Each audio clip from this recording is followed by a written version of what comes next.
Hello mga guys, welcome back to my channel, Jess Automotive. Mga guys, meron po tayo rito, Delphi. Hindi na natin ipinakita kung paano magbunot ng injector. Ang importante po mga guys, mapandar natin to. Kasi ang issue nito mga guys, ilawan natin para makita nyo po. Aha. Yan. Nakita nyo po yung nagkalat na langis na yan. Tumatawid dito sana sa valve cover gasket. Kasi po, ang naging problema yung number 1, compression nyo po lumulusot. Buti nga po, ito katatak general overhaul. Buti nga lang hindi ulit hinatulan ng general overhaul kasi ang lakas ng bulwak dito dahil diyan sa yung langis na nagtawon po diyan dahil dito sa uno. Tignan natin ito po dalawa yung die. Ito ba naging problema? Pansin niyo po itong uno sunog kasi itong ito hindi lumapat ng maayos. Tapos yan, merong gumawa nito. Hindi ko alam kung tuberong mekaniko or ayaw niya lang makabuo. Kasi gumamit siya ng tawag din mga guys. Ngayon lang ko nakakita na ng injector po na ito po, kung napansin nyo po, tuyo. Ginamitan niya siya ng Teflon, binalot hanggang dito. Tawag ko nga kanina to condom Kaya pasensya na po kayo sa terms ko dahil protection po yun. Para hindi po makatulo. Ito ang ginawa niya rito. Katulad nito po, meron din ito.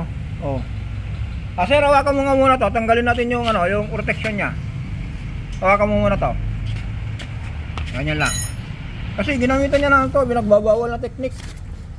Kasi nyo po ito po. Tanggalin natin. Ginamitan, sabi ko nga po, ginamitan niya ng ilang kontom Yan di ba? Doon sa terms ko po, pasensya na po kayo sa mga nakakaintindi. Kasi po, alam nyo naman po, ito po yung ginagamit ng yung mga ayaw pa maka-baby. Ito yung sasakyan, ginawa rin na nilang ganito, hirap tanggalin Kaya sana kung ipakita ko sana yung plate number, wag na kasi baka may reklamo tayo. Na lang, doon sa gumawa na lang nito. Hyundai po ito. Galing Maynila. Malawak naman ang San Juan. Banggitin ko na lang kung saan galing. Galing San Juan. Hirap tanggalin yung yung protection niya. Yan. Tingnan niyo po, malinis. Ngayon, ito ba? Instead ng o-ring ito, nilagyan na rin ng Teflon. Kaya sabi ko nga po, tubero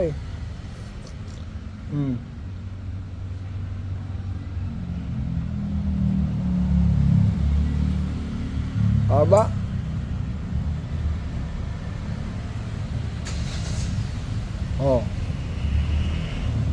Ngayon mga guys. Ito ba? Meron ba ito? Kasi itong una walang hindi linagyan ng protection. Kaya sumingaw, nagkaroon ng nakabuo. Ito naman, walang singaw. Pero kasi nyo po di ba ito walang nakalagay na protection? Itong 1, 2, 3 meron. Tignan nyo po, hindi sumingaw, walang lusot. Ito po, nag-leak. Yung compression po tumaas. Nakabuo ng carbon. Ano nga doon ang bira.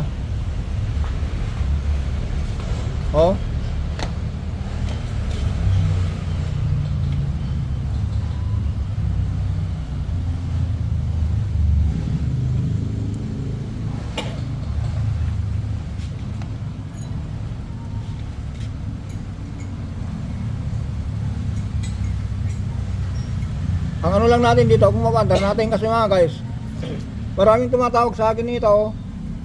Luzon, Visayas, Mindanao, Kuya Jess, nagwalit na ako ng valve cover, wag tayo na umandar. Kasi ang Starex, alam natin na yan ang niya. Yan ang problema sa kanya. Sana, sabi ko nga, sana hindi magka-problema to.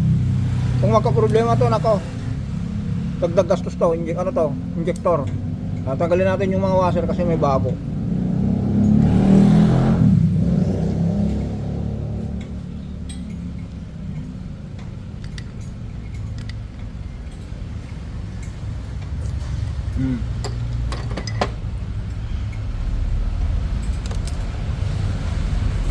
Ito nag-leak.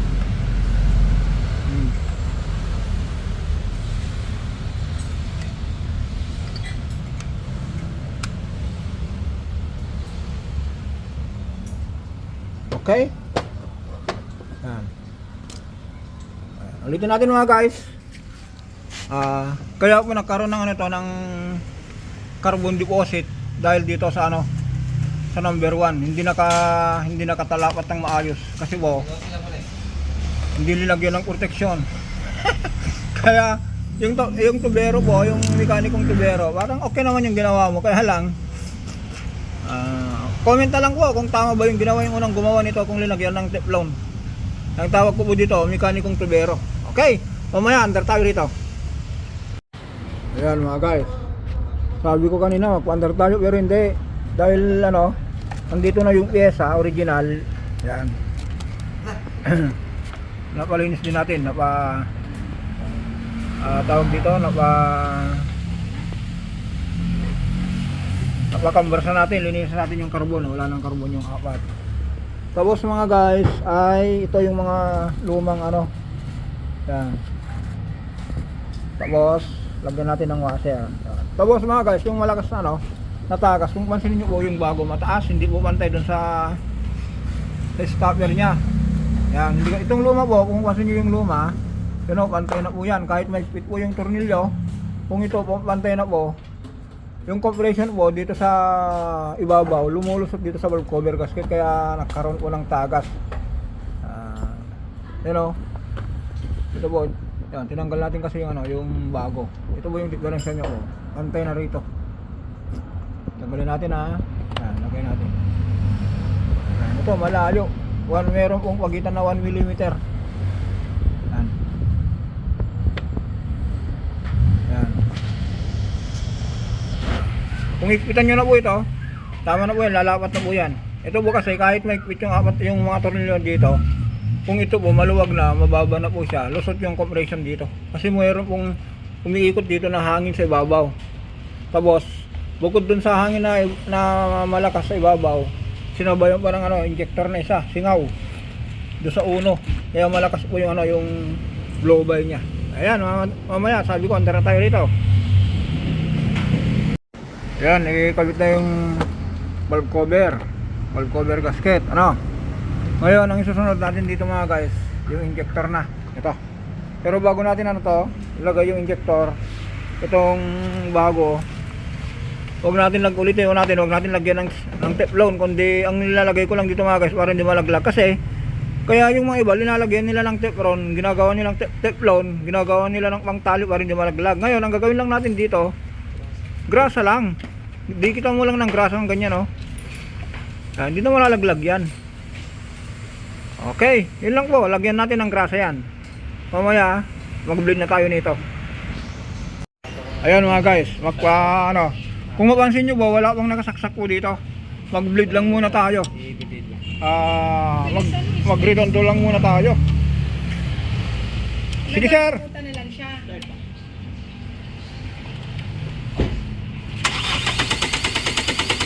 Oh!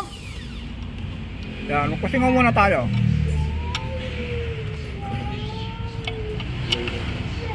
Sige sir. Oh!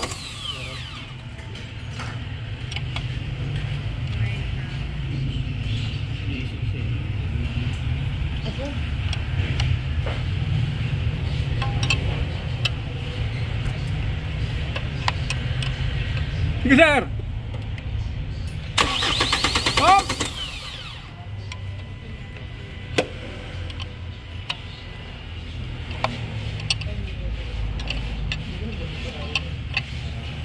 Yes, okay na. Parcel mo ko yun. Parcel. Okay na yan. Sige. Andala, anong naging problema? Yan, pako. Pako? Ito. May Ang bira. Saan ka na dampot yan? Pasensya. Pasensya ata ng bata mo eh. Pasensya na mga guys kasi meron dumating dito na yung parcel natin dumating kasi yung service natin na flat. Kaya ayan. Sige sir, start. Oh! Yan, ganun lang mga guys, magpaano muna tayo. Magpalagay muna tayo, nagpasingaw muna tayo para sigurado.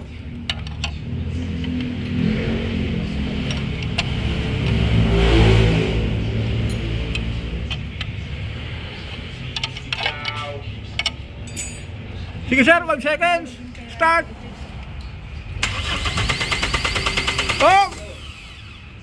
Yan, maglagay na tayo ng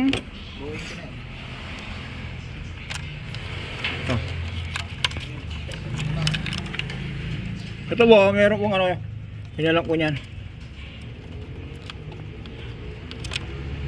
Okay, ganun lang po, mamaya.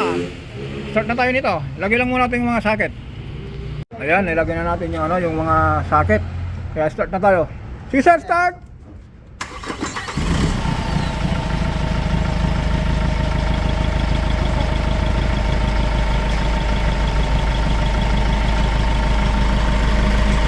Okay na.